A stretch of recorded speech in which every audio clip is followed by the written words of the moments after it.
silakan. Yang mau sharing-sharing boleh, monggo. Kayaknya adik-adik juga ini udah pada jago-jago lah ya. Udah semester 7 dan pasti teman-temannya udah banyak ya. Teman-teman komunitas pasti rata-rata udah punya komunitas ya. Oke. Next. Ini pengguna internet ya. Jadi pengguna internet dari tahun 2018 ini rata-rata pengaksesnya itu dari usia 15 sampai 19 tahun. Ya, ini mungkin usia-usia segini lagi senang-senangnya main game kali ya. Sama lah ya. Saya juga masih suka juga lah. Ini mungkin bocil FF lah ya, yang usia 15 sampai 19 tahun. Nah, 20 sampai 24 sampai 29 ini mungkin lebih ke sosmed. Gitu. 30, 34, nah semakin usia ternyata di data dari penetrasi sini ya, hasil survei itu dari usia 5 tahun ya, anak-anak itu sudah diberikan akses internet ya oleh orang tuanya. Apalagi sekarang kan kita pandemi COVID-19 ya, mau tidak mau kita harus beradaptasi ya dengan dunia digital ya, dari anak-anak TK ya sampai dengan ya sudah lansia gitu. Bahkan silaturahmi aja kita sekarang sudah menggunakan virtual.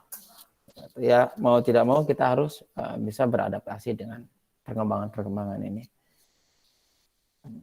Dan bagaimana ya adik-adik dari internet ini bisa melakukan hal-hal yang baru gitu, yang bermanfaat atau yang memang segala suatu hal yang bisa jadikan contoh lah bagi orang lain atau bagi adik sendiri gitu ya. Jangan sampai penggunaan internet ini dilakukan yang yang bisa mengundang orang lain melaporkan adik-adik mengenai undang-undang ITE gitu. Karena kan semua serba undang-undang ITE gitu. Apa-apa undang-undang ITE. Jadi kan bisa dijadikan pasal karet lah ya. Karena memang kita juga dari pemerintah juga kan masih perlu amandemen lagi gitu. Nah, ini adalah ancaman cyber. Ya, mungkin adik bisa lihat aja di threatnet.checkpoint.com. Ya, di sini banyak serangan-serangan yang setiap detik itu pasti menyerang di negara kita. Ya. Dan ini yang yang dampak dari serangan cyber ya. Nah, ini kan Trojan ya biasanya. Ya, karena kalau Trojan itu kan dia bisa masuk semua data-datanya gitu loh. Dan Trojan juga kan banyak versi-versinya. Jadi kalau udah kemasukan itu terus kita klik ya udah data kita siap-siap aja diambil. Nah, ini ada situs sekretaris kabinet ya pernah dihack ya. Situs ini yang Komisi Perlindungan Anak KPAI ya, situs Kemendagri tahun 2019. Pokoknya kalau emang adik-adik mau melakukan ngehack gitu ya jangan sampai situs pemerintah ya, karena memang sangat berbahaya sekali. Selain di penjara ya bisa denda juga sampai ratusan juta gitu. Kalau mau ngepentes ya pentes dari dari negara luar lah ya, terserah gitu loh, atau dari mana sebagai bug bounty gitu ya. Tolong kalau ketemu kira-kira vulnerability-nya itu ya bisa diinfokan ke bagian webnya gitu kan, bisa ya. Kalau yang perusahaannya baik biasanya dapat reward, tapi kalau yang perusahaannya biasa-biasa aja gitu ya biasanya diabaikan aja. Saya kadang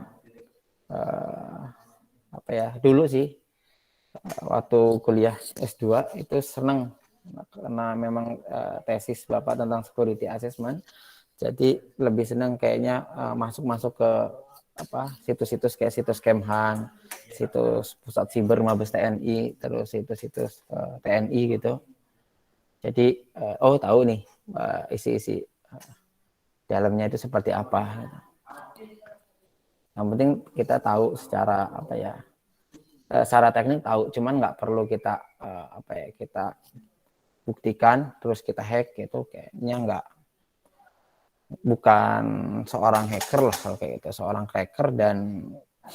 Dan kalau kayak gitu sih kita gunain aja pada saat apa ya, kalau negara kita kira-kira di apa ya, diganggu gitu ya, mungkin bisa lakukan itu. Nah ini adalah ini statistik ya dari Pusat Siber, Ditsat Siber ya, Ditsat Siber Baris Krim Polri ya. Jadi ada datanya nih, statistik kejahatan cyber ya, dari tahun 2015, 2016, 2017 ya.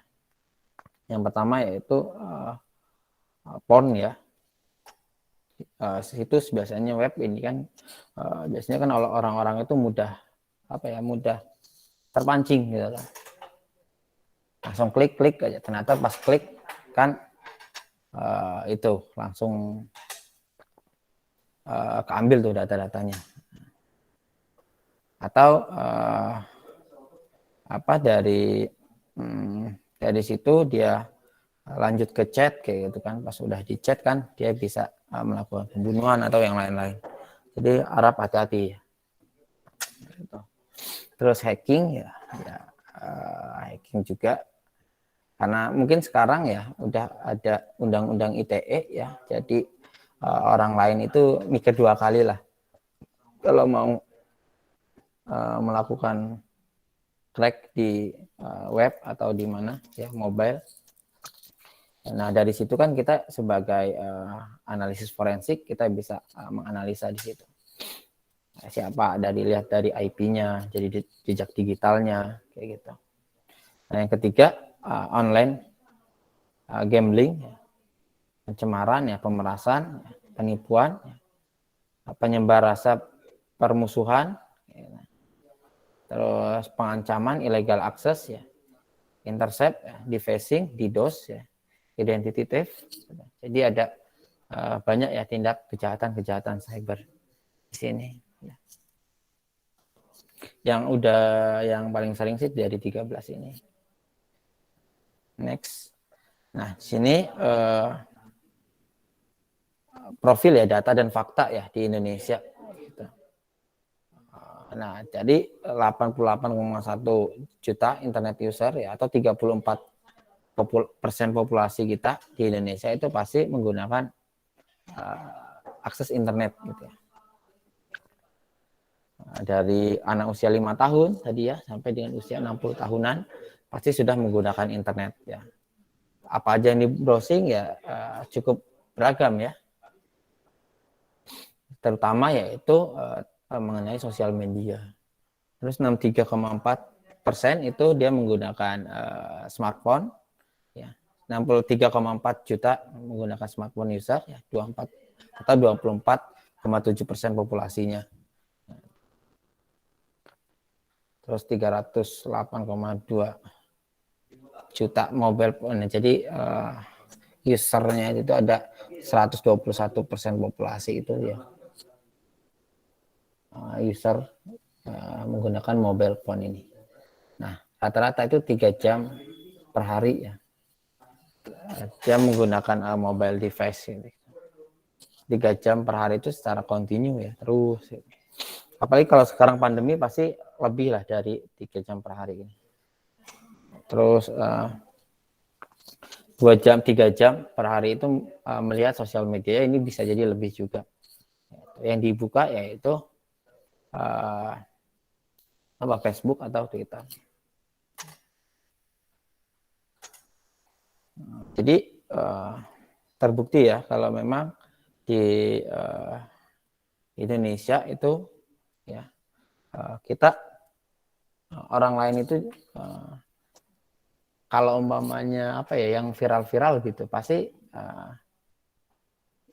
viral ke Indonesia, orang luar itu tertarik gitu kalau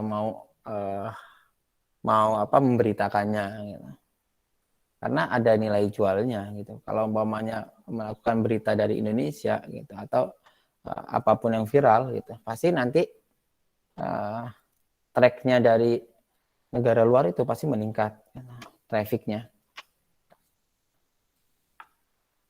Oke, nah ini ya. Nah dari sini kan tentu banyak ya dimanfaatkan dari kejahatan-kejahatan ya. Terus untuk memanfaatkan ya orang lain gitu ya, bisa akses data-data kita di sini.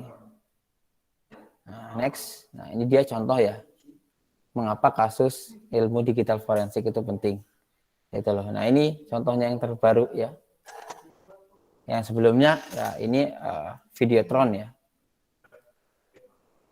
Videotron ya, yang apa ya, yang menampilkan video kurang senonoh lah ya. Ini kita sebagai pembelajaran aja ya, nggak bermaksud apa-apa.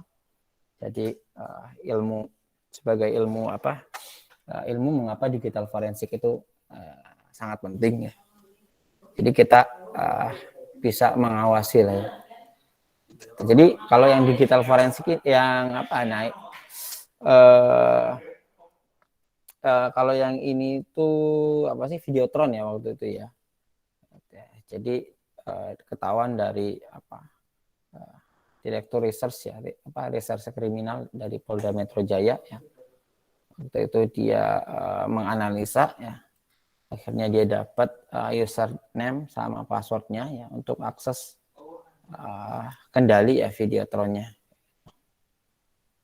Jadi kalau di Videotron itu kan apa ya itu bisa berupa embedded system ya, dan terintegrasi juga ya dengan layar atau komputer gitu ya, dengan sistem operasi desktopnya.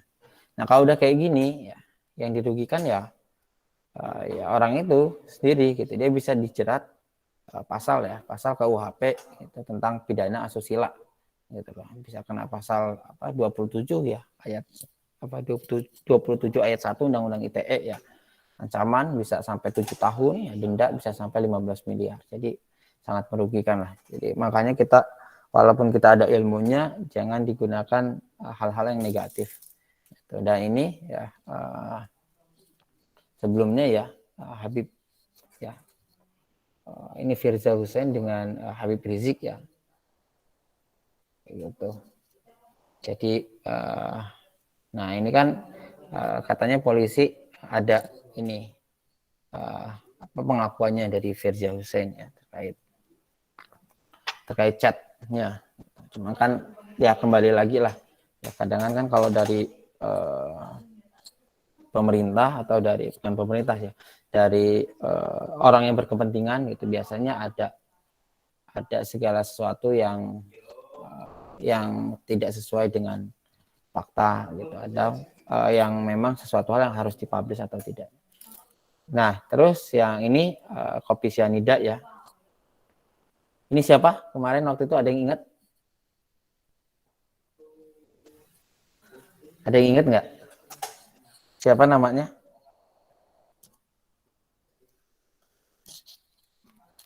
Halo? Jessica ya. Jessica Pak. Iya Jessica ya. Nah kan waktu itu kita hanya mengandalkan dari ahli forensik ya. Dia lihat teman-temannya itu siapa aja, terus dilihat juga dari kamera CCTV ya. Terus disesuaikan lagi ya dari face-nya, face recognition-nya apakah sesuai atau tidak gitu ya, sampai benar-benar terus kecurigaannya ya, gerak-geriknya, terus dari pokoknya dari data-data ngambil dari CCTV itu ya, dan beberapa saksi-saksi ya. Nah terus barulah dibuktikan ya bahwa Jessica ini sebagai tersangkanya gitu. Nah begitupun, nah ini yang masih hangat lah ya mengenai video sure yang mirip Giselle gitu.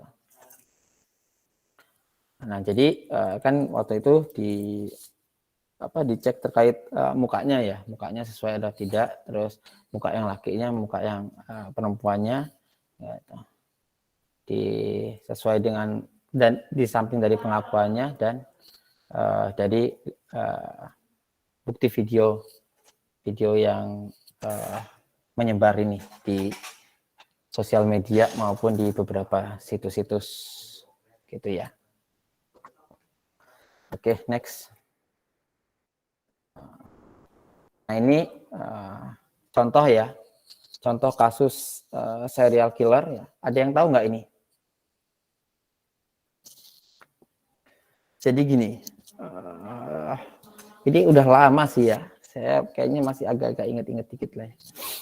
Nah, jadi si bapak ini ya, bapak ini dia ini ngebunuh 10 orang gitu loh. Jadi baru ketahuan setelah 30 tahun gitu loh. Jadi dia ini buronan. Jadi orang kepolisian itu atau bagian investigasi gitu ya, bagian intelijen itu masih belum tahu gitu loh. Yang ngebunuh 10 orang itu siapa gitu. Terus setelah 30 tahun baru ketahuan ya si bapak ini ya. Bapak ini pembunuhnya ya, bunuhnya 10 orang itu dari kalau nggak salah waktu itu dia itu masukin floppy disknya ya. Dulu kan masih disket ya, belum ada flash disk ya. Jadi masih disket itu masih cuman 1,44 megabyte kalau nggak salah, masih dikit banget dan belum lagi kalau ada virusnya. Alah. Terus dia itu dia menyamar sebagai pastor ya waktu itu ya di setelah 30 tahun itu. Terus dia memasukkan floppy disk ini atau disket ya ke komputer ya.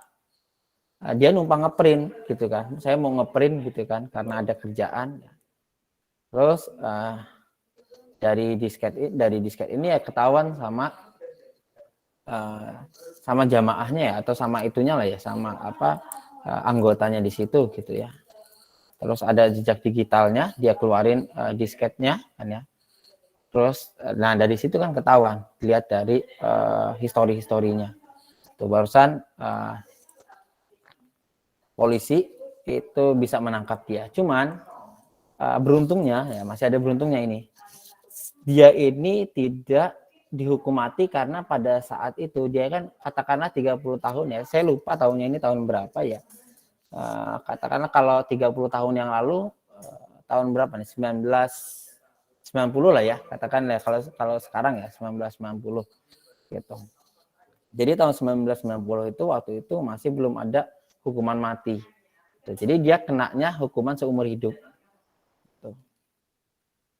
Nah, dari sini kita bisa ngambil pelajaran ya bahwa jejak digital itu tidak akan pernah hilang ya. Walaupun sudah 30 tahun sekalipun gitu ya. Karena dia kesalahannya dia memasukkan floppy disk ini ya ke sebuah komputer ya yang ada di tempat ibadah gitu. Nah, dari situ ya ketahuan lah ya dari historinya gitu, dari jejak-jejak yang lain. Jadi dari histori itu dia bisa ketahuan, oh namanya siapa, alamatnya di mana gitu. Jadi bagian intelijennya bisa mengetahui di sini dan barusan dia ketahuan. Nah, ini sangat menarik lah ya. Dari DNA-nya, terus dari dari investigasi beberapa polisi gitu dan kerjasama juga di sini. Jadi nah ini bisa di copy paste aja, bisa dibaca oleh adik-adik. Istilah dari sekarang ya gitu ya. Nah ini jarimu adalah harimaumu. Jadi apa yang adik-adik ketik ya itu akan menjadi jejak digital adik-adik seumur hidup. Gitu. Mau dihapus, mau udah di reset, udah di udah dihapus, udah dibersihkan lagi gitu ya. Tetap aja jejak digital itu akan tetap ada. Gitu. Nah ini ya istilahnya no love no crime gitu. Berpikir dulu ya sebelum mengklik gitu. Sebelum adik-adik melakukan curhat atau mengatakan apa lah yang kira-kira kurang bermanfaat, ya hati-hati karena jejak digital itu lebih kejam. Umpamanya nanti adik-adik kedepannya jadi orang yang orang yang berkepentingan di negara kita gitu ya, umpamanya jadi seorang kandidat ya, calon gubernur atau calon presiden, ya, calon menteri atau mau menjadi selebgram gitu ya. Jadi kan jejak digitalnya biasanya oleh lawannya kan dicari-cari tuh. Apa aja nih yang kira-kira kesalahan-kesalahannya zaman dulu yang bisa kita angkat gitu lah. Jadi topik untuk menjatuhkan adik-adik di sini. Gitu. Nah, ini juga smartphone harus diimbangi dengan smart people. Gitu. Jadi tidak ada ruang juga ya untuk di dunia digital. Jadi kayak gitu. Ya. Memang jejak digital itu sangat kejam ya. Gitu. Kalau yang terbaru apalagi? Kalau yang isu-isu yang terbaru yang jejak digital ya, yang artis ya mungkin ya. Artis-artis ya ada aja gitu. Jadi apa ya? Lesti isu-isu Lesti gitu ya, Lesti Bilar kayak gitu kan, netizen itu pasti tahu gitu. Kapan dia melakukan nikah siri kayak gitu kan ya. Terus dilihat dari mana kok netizen tahu kalau itu hanya rekayasa, ya ternyata dilihat dari rambutnya gitu kan.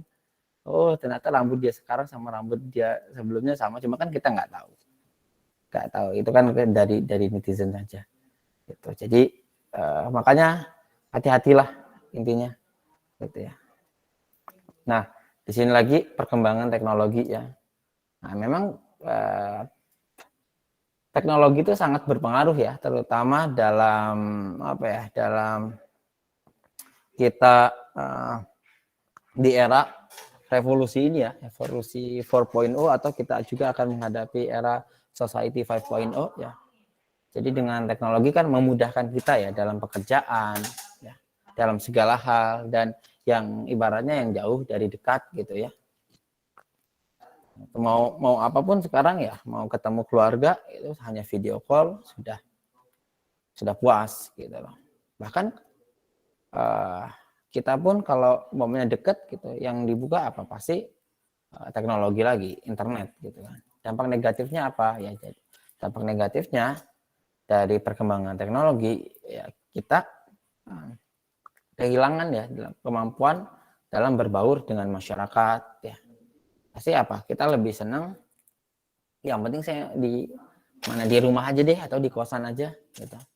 Apain ya, main game, buka scroll TikTok gitu kan ya, Instagram dan lain-lain, daripada kita berbaur ke masyarakat dan cenderung nyaman dengan kehidupan online ya. Ngerasa nggak adik-adik? Ngerasa ya? Jadi lebih senang ya udah saya di kamar, udah scroll gitu. Terus dampak negatifnya lagi, kalau dampak positifnya sudah banyak lah ya, adik-adik pasti sudah merasakan semua. Terus adanya pelanggaran hak cipta lah kali ya. Gitu. Coba tuh zaman ini yang mirip-mirip Dono Kasino Indro ya, tahu nggak? Yang terbaru ya. Tahu Pak. Nah, coba kalau nggak ada itu, nggak ada sosial media, nggak ada nggak ada internet lah ya, nggak seviral sekarang, pasti mereka nggak bakal viral kayak sekarang gitu loh. Itu kan yang ngeviral juga kan netizen. Gitu. Jadi kan dampak negatifnya apa ya, adanya pelanggaran hak cipta kayak gitu. Jadi nggak tahu hak ciptanya itu apakah itu hak cipta ya, ataukah hak paten, atau itu ya pasti banyak lah yang melanggar hak cipta gitu. Sebenarnya kalau tidak dikomersilkan gitu ya, kalau tidak ada manajemen, kayaknya aman-aman aja deh itu. Yang mirip-mirip Dono Kasino Indro itu. Karena mereka dibuat film yang sama persis gitu kan. Terus ada manajemennya juga, ya mungkin itu yang menjadi pelanggaran hak ciptanya. Nah, terus kejahatan di internet ya. Itu seperti ya pencurian data kayak gitu ya. Di dark web kan data-data ini kan di data-data kita banyak lah yang dicuri ya, yang masuk ke dark web dan dijual oleh oleh orang yang tidak bertanggung jawab. Selanjutnya apalagi negatifnya ya, terus penyebaran virus ya. Tadi seperti Trojan kayak gitu, malware. Terus tadi apalagi pornografi ya, perjudian, penipuan ya. Terus tayangan-tayangan yang bersifat kekerasan kayak gitu. Nah, teknologi informasi dan komputer di sini ya, perkembangannya itu telah membuka ya dimensi lain dari teknologi ya. Istilah dari komputer yaitu cybercrime gitu. Jadi dengan adanya cybercrime ini ya, dia memunculkan masalah-masalah baru gitu ya. Oke, bentar ya, istirahat 5 menit dulu, 3 menit aja deh, saya minum dulu bentar. Yo.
Aduh, kok ke close lagi.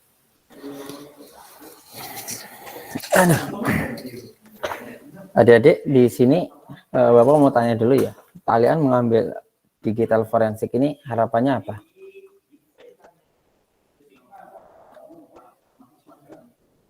Hanya nilai aja atau pengen sesuatu lebih gitu? Ya.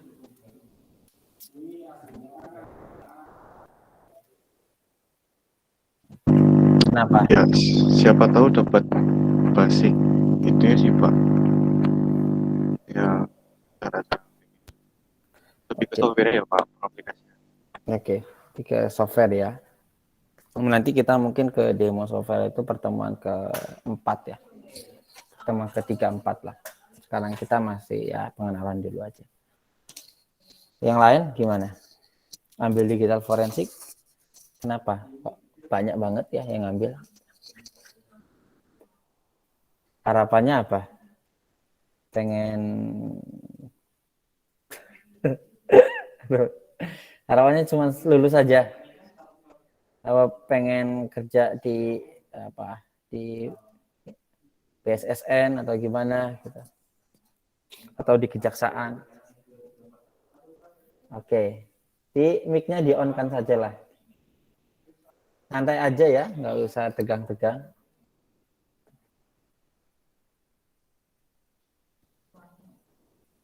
Oke, ikut teman. Tapi kalau hanya apa? Ngikutin mata kuliah ini asal kalian rajin ngerjain tugas ya dapat nilai mas sama saya nggak terlalu pelit nilai gitu. Maka harapannya kalian ini bisa dapat ilmu lebih gitu kan dari materi yang Bapak berikan ini gitu. Minimal kan kalau ini kan dari 100% ilmu forensik gitu ya. Kali cuma berapa 20%-nya. Selebihnya adik-adik bisa eksplor sendiri. Dari saya mah kalau nilai saya nggak terlalu ya. Asal kalian mengerjakan tugas, ngerjakan UTS, puas ya enggak. Walaupun saya lihat agak kurang, cuman tetap saya pasti kasih nilai kalian nggak kecil lah gitu. Ya, harapannya dari digital forensik ini kan adik-adik bisa pertama menambah ilmu lah ya. Terus kedua bisa menjadi motivasi ya untuk memperdalam lagi ya ilmu mengenai digital forensik atau terutama tentang cyber deh gitu ya. Terus juga syukur-syukur kalau TA-nya masih galau ya. Cuman rata-rata pasti udah pada mengerjakan proposal semua ya. Apa ada yang belum mengerjakan proposal? Belum, Pak. Oke. Yang belum mungkin bisa jadi jadi ini referensi lah di sini. Ya ngambil digital forensik untuk penelitiannya. Jadi kan bisa diteruskan gitu, umpamanya nanti kerja juga kan ilmu-ilmu forensik itu kan banyak nih yang membutuhkan juga terutama, tapi kalau mengandalkan ilmu forensik aja agak kurang lah ya. Jadi kalian bisa didalamin juga sama ilmu cybernya gitu ya, cyber analisis cyber gitu ya, terus pen tester gitu. Jadi berimbang. Makanya rata-rata kalau orang yang punya sertifikat CHFI pasti dia punya sertifikat juga C gitu ya. C dan CHFI itu ya saling ketergantungan gitu lah ya. Sebenarnya itu untuk sertifikatnya sangat mahal ya. 11 jutaan dulu itu, sekarang nggak tahu deh berapa. Nah kalau udah ada sertifikat itu ya bisa menambah value kalian gitu. Dan emang mahal. Oke, next ya. Kalau Hafinda gimana? Kenapa kok ngambil ini? Digital forensik. Hafinda mana? Gak ada ya Hafinda ya? Oh, tadi kayaknya ada Alfa ya berarti ya. Hafinda ada nggak? Kayaknya tadi ada deh. Nanti saya absen lagi aja deh setelah ini. Oke.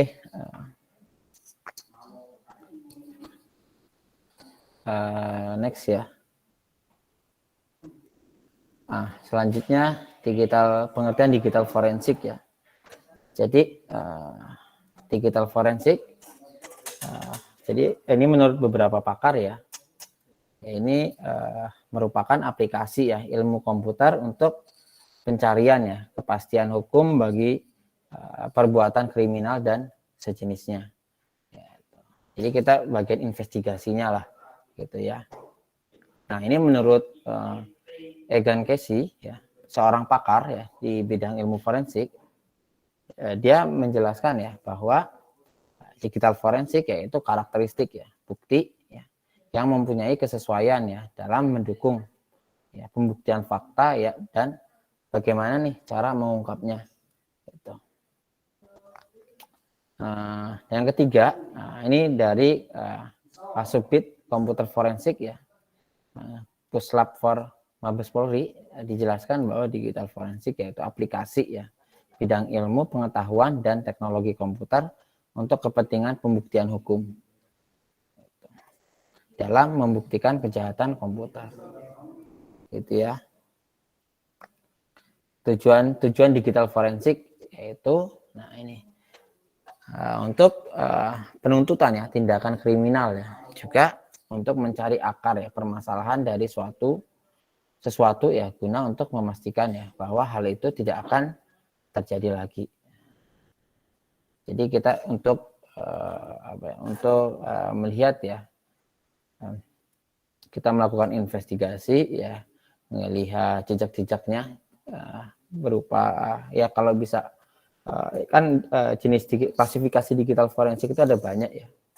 Memang kita lebih ke komputer forensiknya lah kita di sini. Nah, di digital forensik ya dapat juga digunakan untuk mencari jawaban ya tentang siapa yang bertanggung jawab. Gitu. Jadi makanya kalau ada udah meninggalkan jejak digital, ya umpamanya ya jangan nyampe lah ya, umpamanya hate speech gitu ya, terus dihapus. Gitu. Nah yang kerja itu ya bagian analisis forensik ini. Gitu. Lihat dia kapan ngepostnya, gitu. Dia rentang waktunya kapan, gitu ya. IP-nya dicek, gitu.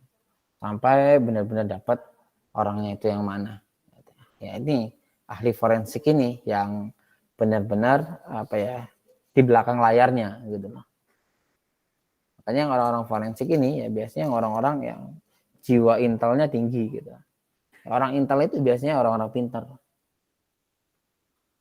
Gitu ya. Oke. Nah,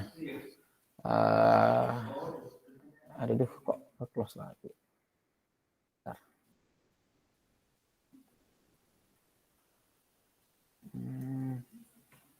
Oke. Tahu ya. Masih jadi mana ya?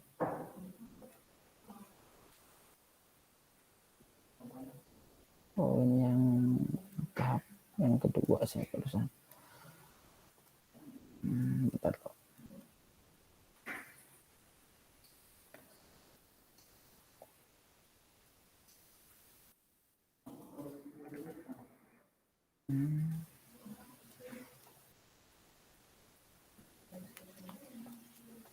Bentar ya.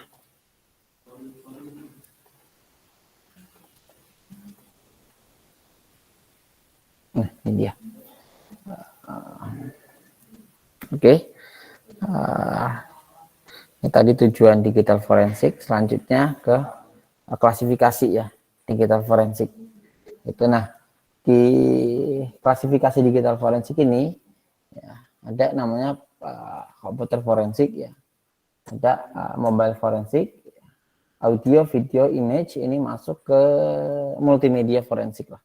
Gitu. Dia lebih ke multimedia forensik. Terus ada cyber forensik. Gitu. Nah, kalau komputer forensik ya tentunya dia melakukan pemeriksaan ya forensik digital ya terhadap komputer gitu ya. Melalui apa aja? Melalui akuisisi, melalui analisis gitu. Dan pelaporan media ya. Tuh. Nah, dari komputer ini biasanya dia menggunakan PC-nya ya, PC-nya bisa sistem operasinya bisa menggunakan Linux ya. Windows juga sih udah support sih, banyak beberapa tools juga yang memang sekarang ya bisa diakses di Windows juga. Gitu. Terus dan beberapa perangkat ya biasanya itu ngebutuhin hard disk eksternal, gitu, memory card, gitu ya. Terus ada lagi mobile forensik ya. Nah, kalau mobile forensik ini ya dia pasti melakukan pemeriksaan ya forensik digital terhadap beberapa perangkat mobile ya seperti handphone gitu. Yang pasti di sini membutuhkan ya konektivitas ya yang konstan ya pada jaringan internetnya. itu pun audio, video, image, cyber, forensik, dan lain-lain. Sangat banyak sekali ya kalau kita melihat klasifikasi dari digital forensik. Nah, next. Nah, ini kebutuhan ya.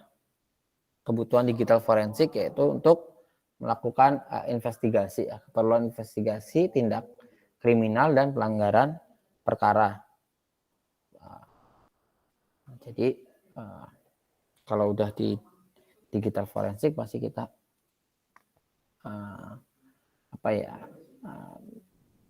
banyak tantangan-tantangan lah yang akan dihadapi ya.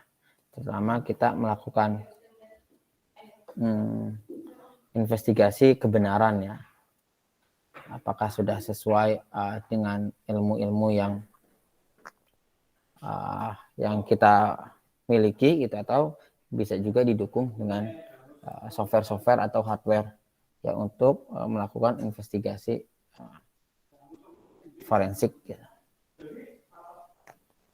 Sama lah umpamanya kan kalau yang sekarang itu biasanya yang pakar untuk melihat apakah ini sesuai atau tidak gitu dengan muka artis atau tidak, itu biasanya Roy Suryo gitu ya. Roy Suryo, Bapak nggak tahu deh, dia memang udah kepakarannya itu sudah dibuktikan atau belum ya, nggak tahu ya. Soalnya dari latar pendidikan atau di pengalaman di bidang forensiknya Bapak masih belum tahu. Cuman biasanya kalau yang di up di media itu biasanya Roy Suryo kayak gitu. Malah yang memang orang ahli di bidang forensiknya pasti dia nggak mau di blow up di media gitu.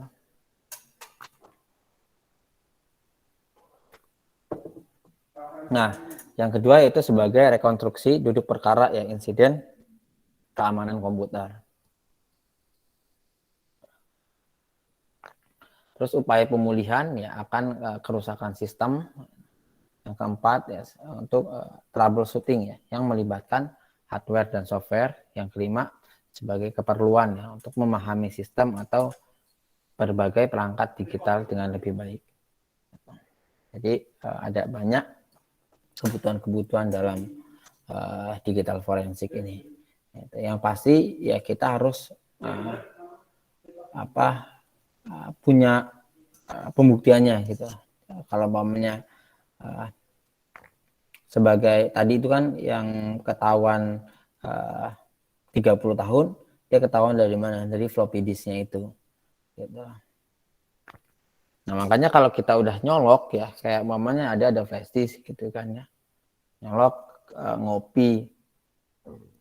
ngopi file gitu kan dari flash disk ke komputer ya, tidak menutup kemungkinan ya jejak digital flash disk itu ya bisa dibaca gitu.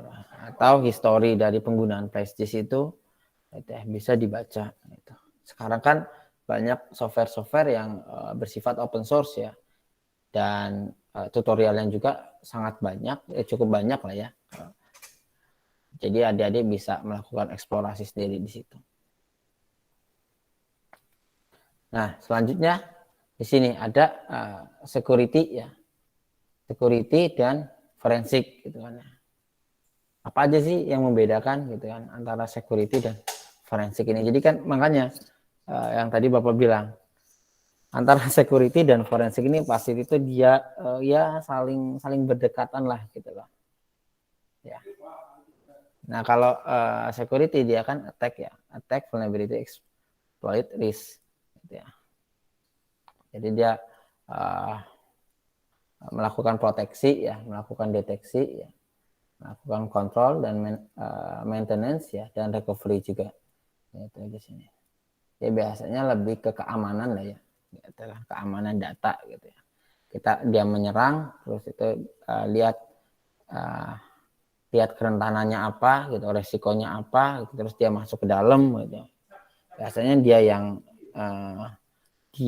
masuk ke sistem gitu kan ya, melakukan proteksinya. Terus forensik ini ngelihat jejak digitalnya gitu ya, pelanggaran lebih ke apa ya, kalau di sini jelasin pelanggaran hukumnya gitu loh. Sebagai umpamanya si A si A melakukan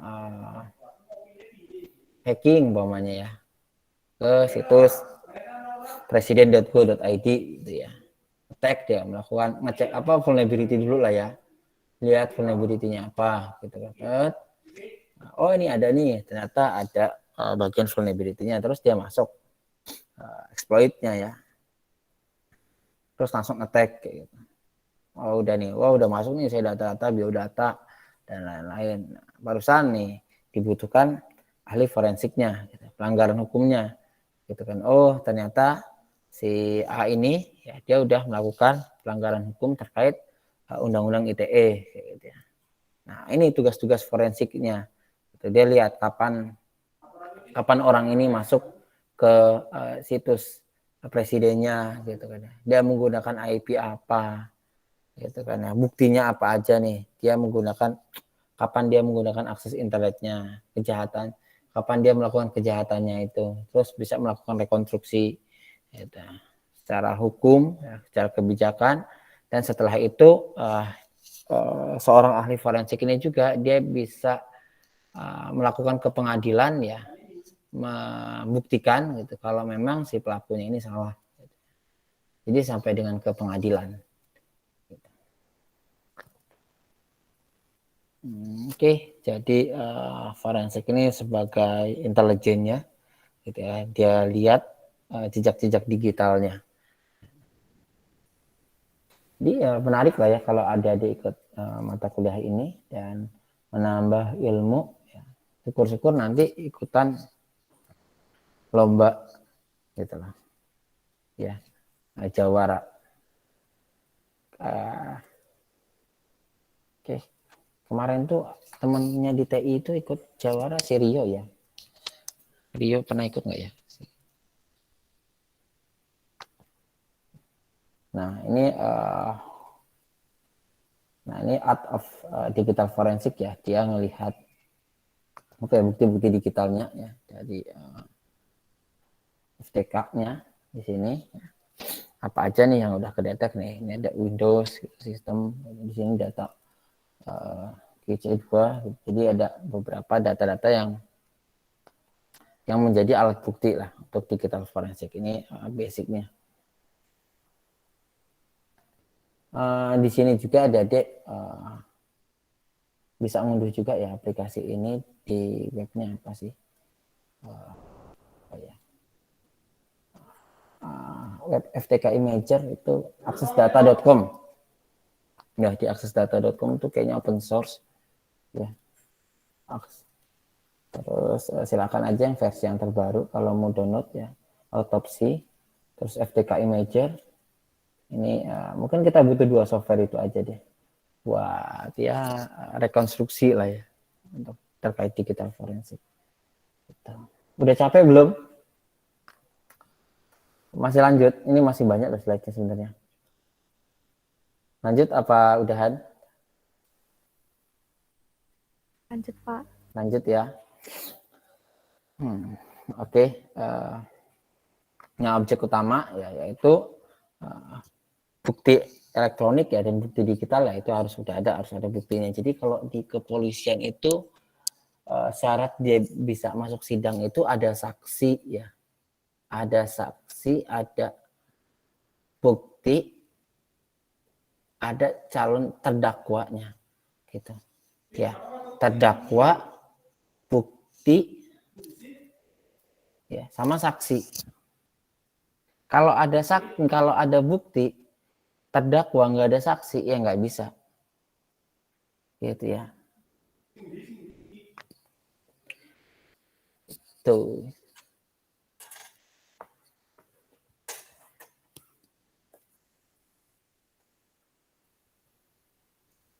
Sama apa ya, kemarin itu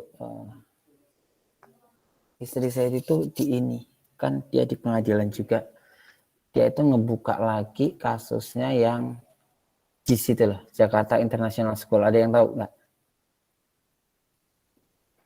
JIS nggak tahu ya, itu udah cukup lama deh yang Jakarta International School itu. Ternyata dia cek ya karena memang orangnya sudah berduit ya, banyak sebenarnya tidak sesuai dengan apa yang disampaikan media gitu ya, melalui jejak digital, jejak-jejak yang kalau kita mengikuti ilmu forensik ini gitu. Karena ini sih ya, karena kita Google Meet, jadi saya agak hati-hati kalau mau ngomong. Kalau kita cara offline gitu, saya mungkin ya leluasa aja mau menyampaikan bukti-bukti yang sebenarnya terjadi gitu loh saat ini. Karena emang saya pernah di pentester di ini juga ya, di Mabes gitu, dan istri juga kebetulan orang pengadilan. Jadi bukti-bukti itu kadang suka sharing terkait seorang ahli forensik dengan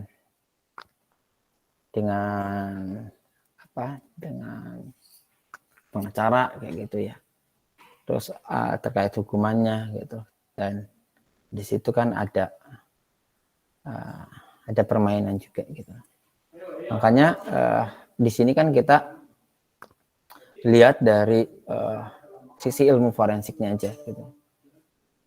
Ilmu forensiknya sebenarnya ya memang apapun itu, bahkan sekarang ya ngomong aja gitu loh ya, ngomong aja kita bisa ngerekam loh. Kita saya ngomong sama Jainal gitu ya, ngobrol langsung secara offline gitu ya, bisa jadi saya merekam Jainal gitu kan. Nah itu kan menjadi digital forensik gitu, menjadi bukti digital gitu. Atau saya ngobrol sama siapa dan nggak tahu ya, perkataan kita ini bisa direkam gitu, bisa menjadi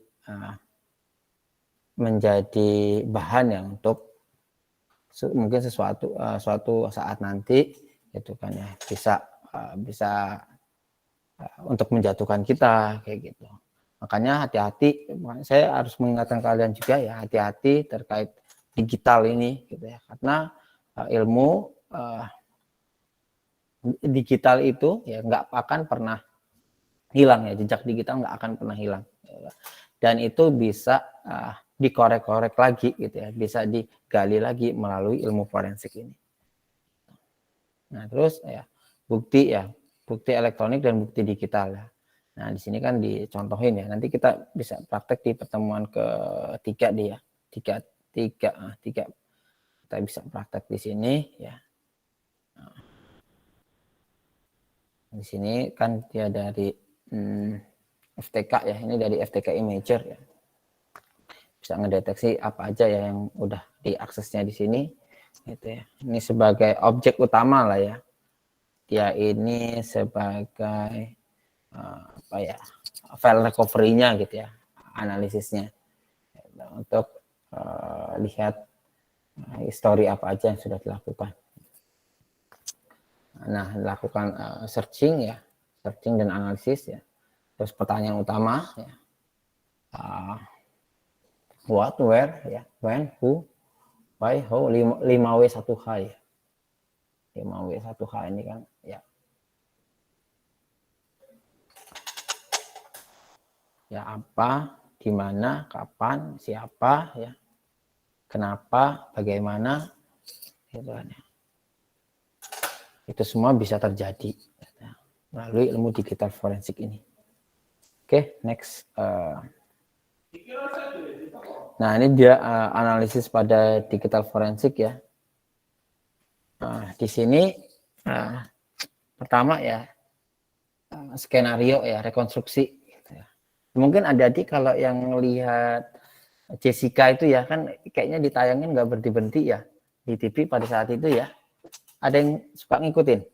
Ya, Wahyu, suka ngikutin nggak Wahyu? Waktu pas Jessica. Damar?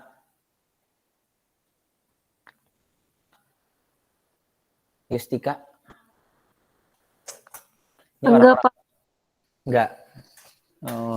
Itu kan sampai berhari-hari ya, enggak selesai kalau nggak salah itu ngebahas si Jessica yang itu cyanida. Jadi melakukan rekonstruksi ya, terus skenarionya dilihat dari ini kenapa nih dia kok bisa dia akan dia ini kenapa kok bisa ada rencana untuk masukin sianida ini gitu ya, di kopinya itu karena dia bisa lakukan rekonstruksi di situ ya. Lihat dari mana ya, kalau nggak ada CCTV mungkin ilmu forensiknya beda lagi gitu ya, karena ada CCTV jadi kan itu sebagai penguat bukti ya atas meninggalnya siapa temannya Jessica itu namanya Mirna, Pak. ya, Mirna itu ya. Nah dari situ kan dilihat ya, kapan Jessica itu duduk ya, terus dia bawa apa aja di situ gitu ya. Terus yang pesan kan dia kalau nggak salah itu ya, yang pesan kan dia. Nah jadi melakukan rekonstruksi di situ. Nah, terus siapa aja yang terlibat di situ, hukumnya ya, hukumnya apa gitu kan ya. Terus siapa aja yang terlibat gitu ya, dan apa sih motifnya dia. Nah barusan kita di persidangan itu kita lihat bukti digitalnya. Nah, makanya sangat menarik sekali lah belajar ilmu forensik ini. Kita bisa jadi detektif ya, mudah-mudahan bisa jadi detektif beneran ya, karena saya kasih bocoran aja ya kemarin itu karena yang ngebutuhin ilmu-ilmu forensik ini sangat banyak ya, terutama di KPK, di kejaksaan ya. Itu sangat, di kejaksaan aja kemarin CPNS gitu aja ngebutuhin 100-an lebih gitu untuk calon sebagai analisis digital forensik. Jadi sangat berpotensi sekali itu belajar ilmu forensik ini bagi adik-adik. Dan peluang untuk kedepannya itu sangat ini sekali, sangat berpeluang sekali. Nah, next, nah ini hardware dan softwarenya ya. Ada beberapa software, banyak ya, ada Tableau, Magnet ya, dan ya, bisa dilihat sendiri ya. Di sini ada hardware-nya ya, ada beberapa hard disk ya, terus beberapa software juga ya. Ya tentunya pada digital forensik teknik ini ya, teknik untuk digital forensik yang dibutuhkan yaitu data recovery-nya, gitu. Data generation-nya, gitu. Dan preprocessing-nya. Untuk toolsnya apa aja ya? Toolsnya selain yang di sini gitu ya, bisa lah yang gratis-gratisan ya, ada Rekuva ya. Nah mungkin adik-adik kan kalau umpamanya ada flash disk ke ini ya, ke format biasanya kan pakai apa? Pakai Rekuva kan ya? Ya enggak? Ada yang udah pernah nyoba belum pakai Rekuva? Pernah, Pak. Ya, cuman kadang nggak semua sih ya ke backup ya. Saya pasti kalau mamanya flash dulu sih sampai karena sekarang hard disk ya, kalau hard disk jarang, biasanya flash disk gitu.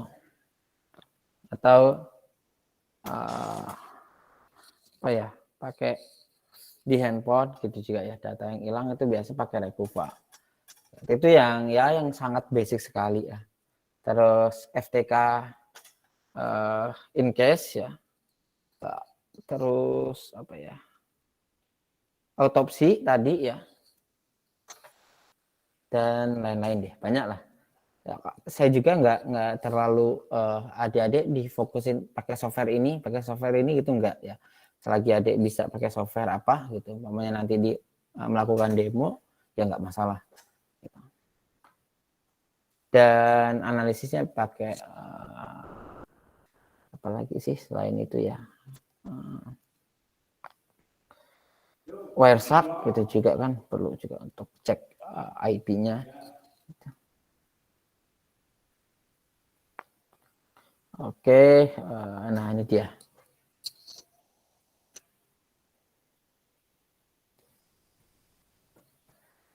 Nah ini dia. Nah ini kan kita apa ya? Rekonstruksi lah ya. Nah jadi ada nih cybercrime. Ya, dia melakukan cybercrime ya. Terus dari cybercrime ini dia melakukan investigasi ya. Investigasi gitu ya. Dari investigasi dari cybercrime itu dia melakukan investigasi dari forensik digital juga melakukan investigasi ya. Terus dari sini ada nih barang buktinya berupa apa ya, hard disk gitu kan ya. Terus ya beberapa bukti-bukti lainnya gitu ya, flash disk gitu ya, handphone gitu ya. Nah, di sini nih oh ya bukti-buktinya nih kalau dia telah melakukan kejahatan di dunia maya gitu ya. Nah, selanjutnya itu ada bukti digital ya sama bukti elektronik ya. Yang didapatkan apa dia? Jadi dari temuan digital ini ya bukti-bukti apa aja nih, yaitu bukti elektronik dan bukti digital. Nah, jadi bukti digital ini bisa menjadi objek penelitiannya. Nah, terus dari bukti elektronik, nah ini dijelasin ya di Undang-Undang ITE tahun 2008 ya, menyebutkan terminologi bukti digital yang ada adalah informasi elektronik, dokumen elektronik, dan sistem elektronik. Jadi bukti digital ya terminologinya seperti inilah ya. Gitu.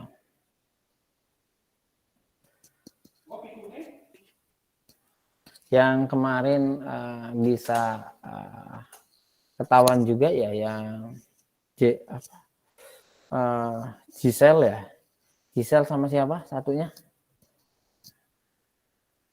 Siapa sih? Pemain basket lupa. Siapa ya satunya ya? Tuh. Dari siapa? Dari Jepang lah pokoknya lah ya. Dia orang Medan bukannya terus di Jepang kan. Lama di Jepang.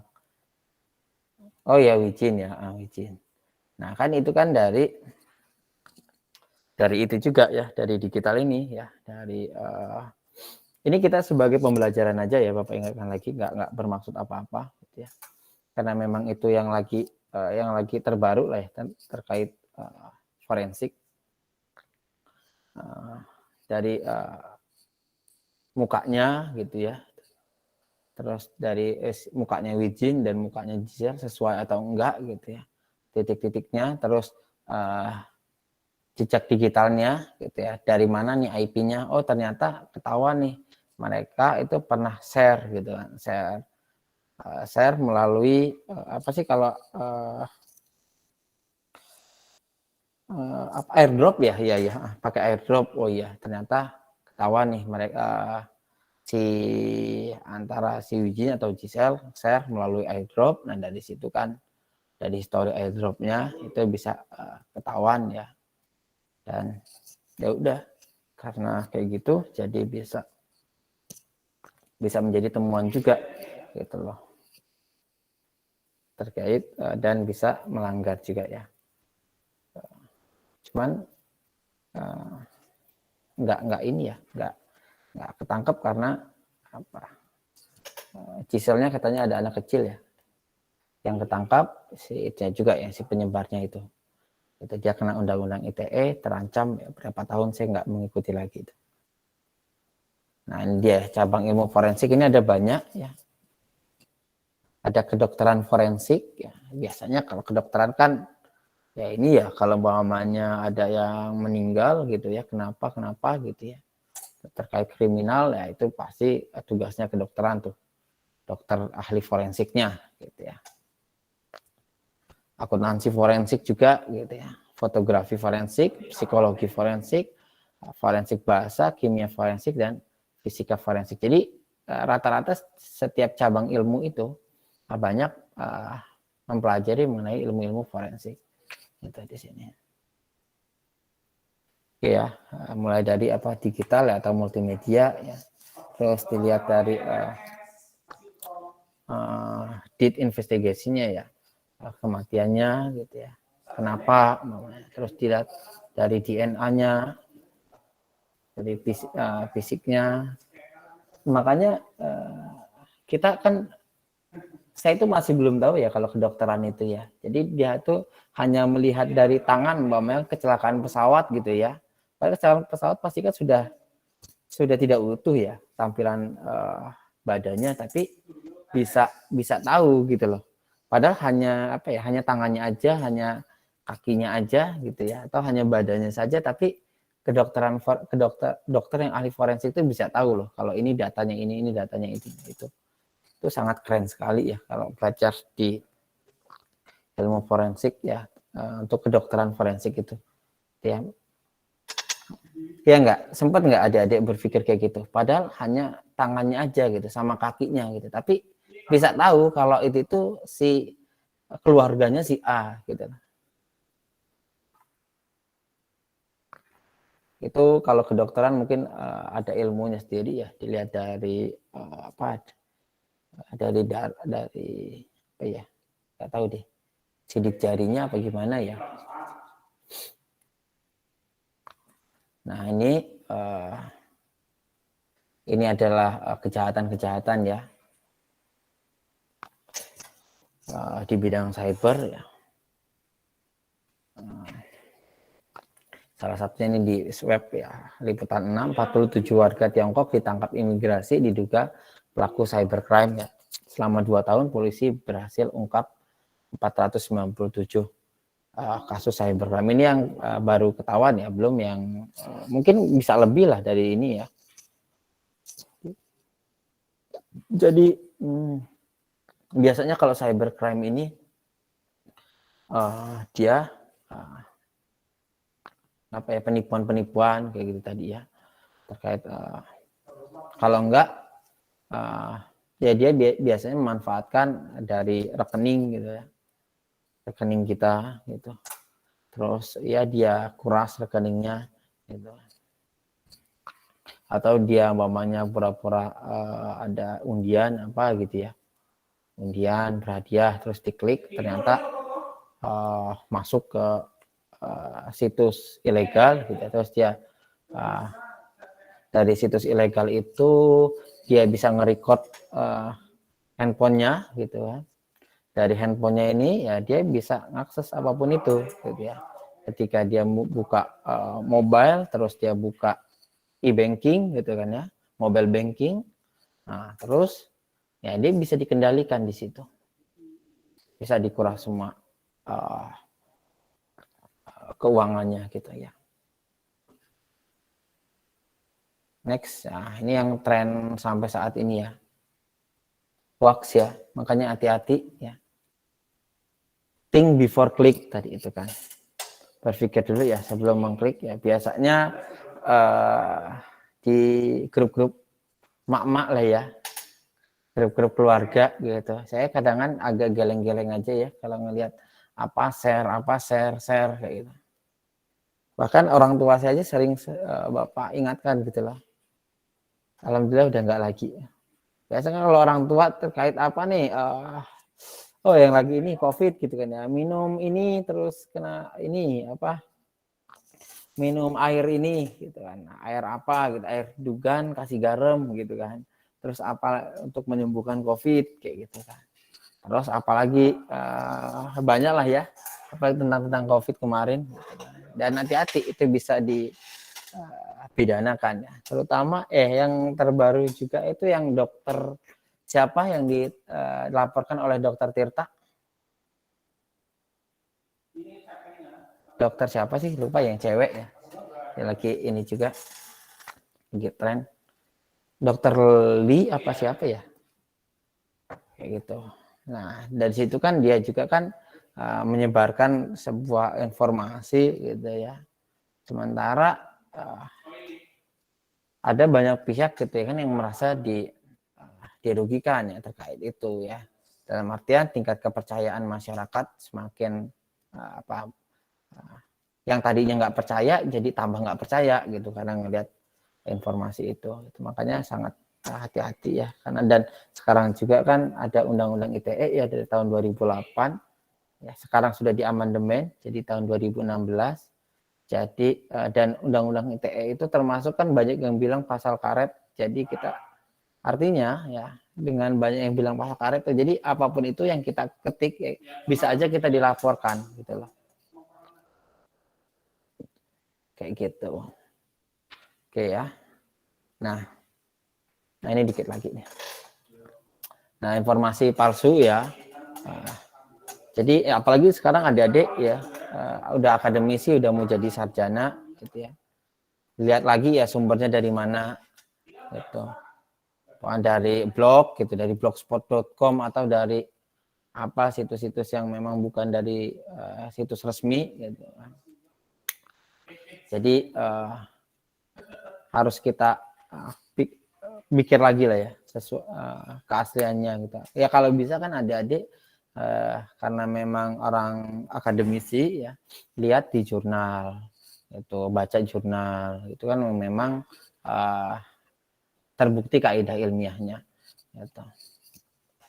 Baca yang tersirat gitu, judul bombastis tapi lebih penting untuk membaca seluruh. Nah ini saya pengalaman sih kalau waktu saya di Kompas gitu ya, memang kalau untuk judul itu supaya orang itu tertarik gitu ngebukanya gitu ya. Jadi kalau makanya kadang kan banyak judul itu orang hanya men-screenshot judulnya aja gitu loh, terus nggak baca isi dalam konteksnya itu apa, terus periksa penulisannya gitu ya, penulisannya di cari tahu dulu ya siapa penulisnya gitu, apakah orangnya itu bisa dipercaya. Kadang kan kemarin ini yang info apa ya terkait apa sih ya yang hoax itu juga ya,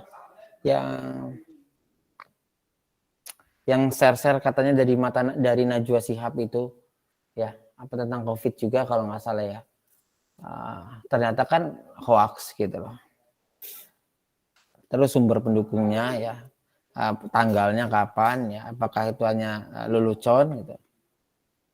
Nah ini hindari berprasangka gitu.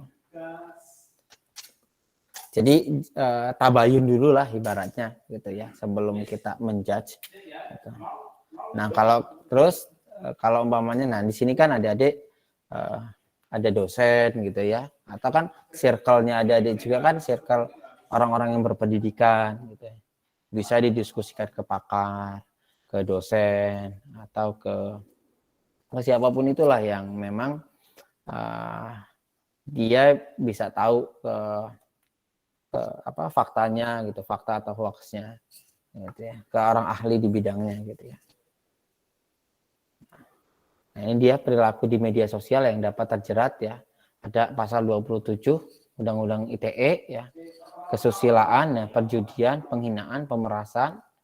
Nah, nah ini yang paling sangat sering sekali, pasal 28 Undang-Undang ITE, berita bohong atau hoax. Ya, ujaran kebencian.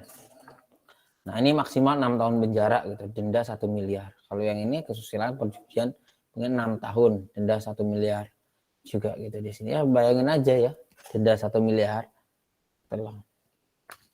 Belum sempat kerja nanti ya udah denda kayak gitu kan. Atau baru diterima kerja kita udah kena denda katakanlah. Nyari kerja mana kan sekarang persaingannya juga makin berat gitu ya. Pasal 29 Undang-Undang ITE ya, terkait pengancaman ya, maksimal penjara 4 tahun ya, dendanya 750 juta. Pasal 30 nih Undang-Undang ITE, akses ilegal ya, pencurian data elektronik ya, peretas sistem data elektronik ya nih. Nah ini 6 tahun penjara ya. Ini akses ilegal 6 tahun penjara, pencurian data elektronik 7 tahun ya. Meretas sistem data elektronik 8 tahun. Ya walaupun adik bisa meretas gitu kan ya. Sekarang itu enak lah ya untuk nggak enak juga, maksudnya lebih dipermudah lah, lebih untuk melakukan teknik hack gitu ya, cracking gitu, atau melakukan vulnerability deh gitu ya. Sekarang udah banyak tools-toolsnya gitu kan. Dan hati-hati ya kalau umpamanya ada ilmunya gitu, jangan sampai kita bisa aksesnya ke ke situs-situs pemerintahan atau situs yang memang dilindungi oleh negara gitu. Ya kalau situs luar-luar ya mungkin nggak terlalu lah, nggak masalah ya kalau kita melihat sisi kerentanannya. Atau ada yang buat sendiri web gitu kan, terus pentest sendiri gitu kan, hack sendiri gitu ya, pakai ya yang sederhana aja SQL injection atau apa gitu ya, CVS atau pakai logging atau apapun itu. Nah, di sini ya alur aduan insiden cyber ya. Umpamanya ada kejahatan cyber ya bisa laporin aja ke BSSN. Sekarang kan satu pintu ya. Jadi kalau umpamanya informasi terkait kejahatan yang bersifat cyber itu lapor ke BSSN. Ya, jadi BSSN ini orangnya pintar-pintar banget.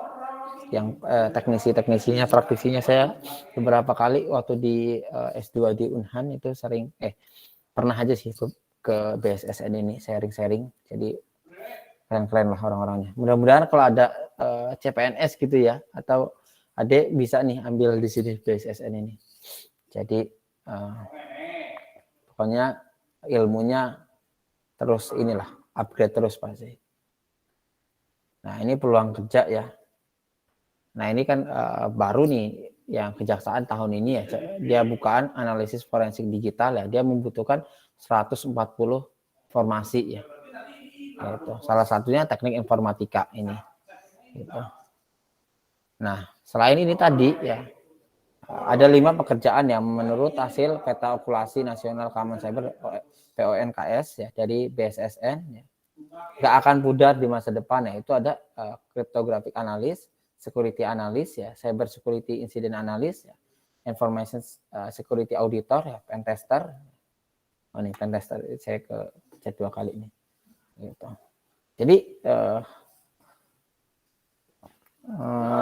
adik-adik yang jago ya di bidang digital forensik terutama gitu. Ini sekarang ini masih diincar ya, akan direkrut gitu oleh kepolisian, kejaksaan, KPK, Dirjen Pajak kayak gitu. Jadi sangat berpeluang sekali lah menjadi abdi negara gitu ya. Dan ya menjadi seorang detektif lah di negara kita. Gitu. Oke, mungkin itu aja dari Bapak. Ada pertanyaan sampai sini? Terima kasih. Izin bertanya, Pak. Oke, silakan. Kalau misalkan dilihat dari pasal 30 yang tadi UU ITE kan itu ada yang akses ilegal kan, Pak? Kalau misalkan ya, saya nyoba nih tes ke sebuah website, misal punya perusahaan. Saya cuma mau ngasih tahu bugnya ke website tersebut atau ke perusahaan tersebut. Tapi ternyata perusahaan tersebut menganggap hal itu tuh sebagai akses ilegal gitu. Dan malah saya yang dilaporin itu gimana tuh kalau kasusnya kayak gitu? Oh iya. Ya kamu sebagai bug bounty maksudnya ya di situ ya. Kalau setahu Bapak ya, kalau sebagai bug bounty itu nggak masalah sih kalau kayak gitu. Selagi ya kita itu umpamanya nih, kamu lihat di buka situs umpamanya ya, situs umpamanya di tempat kerja saya umpamanya situs Kompas ya, sebelumnya di Kompas itu terus kamu melakukan di situ melakukan pentest lah ya, melakukan vulnerability di situ, cek terus kamu tahu nih ini e-commerce lah ya, umpamanya di Shopee gitu ya, Shopee atau Tokopedia itu Tokopedia tuh suka bukaan kayak gitu loh, nyari bug-bugnya seperti apa gitu. Nah biasanya ya asal kamu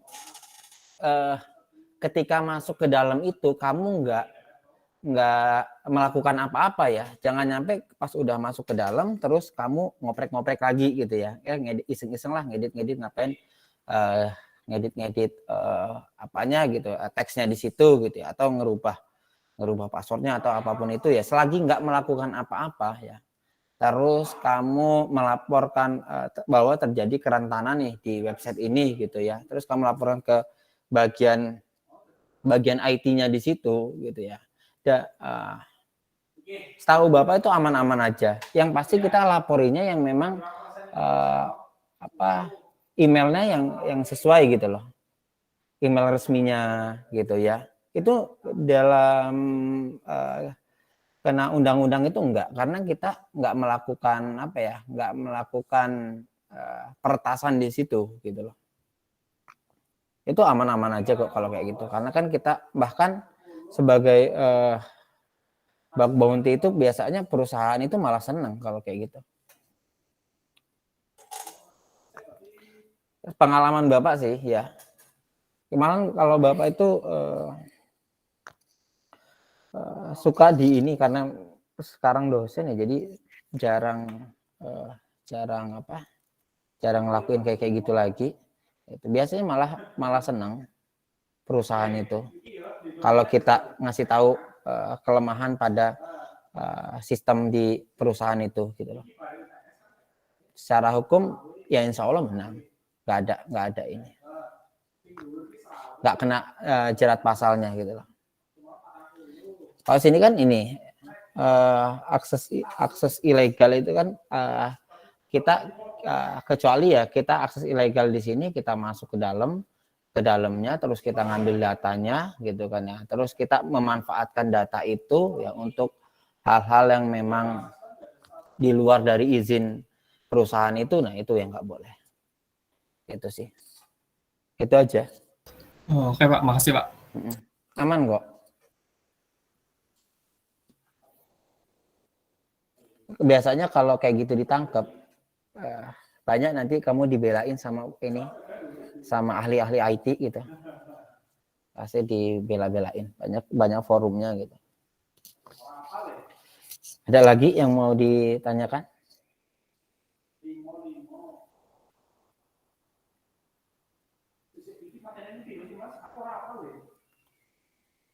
Silakan kalau ada yang mau bertanya. Kita sudah berapa? 2 jam ya, nggak kerasa ya. Ini tadi ada nggak Ardi? Ardi ada nggak? Ada Pak. Ada. Oh, lagi PKL. Oke. Ada ya Oke, mungkin. Maksudnya ya Pak. Oke, ini materinya bisa diakses sekali lagi di LMS. Silahkan adik-adik unduh di LMS-nya. Terus kalau mau bertanya lebih jauh bisa WA aja ya. Silahkan di WA ya. Kalau mau konsultasi ya umpamanya mau nyari judul TA gitu, boleh di WA Bapak atau email gitu aja. Mungkin itu aja ya pertemuan kita hari ini. Terima kasih banyak adik-adik yang sudah memperhatikan. Mudah-mudahan ilmu ini bermanfaat dan bisa berguna untuk kedepannya. Terima kasih Bapak akhiri. Wabillahi taufiq wal hidayah. Wassalamualaikum warahmatullahi wabarakatuh.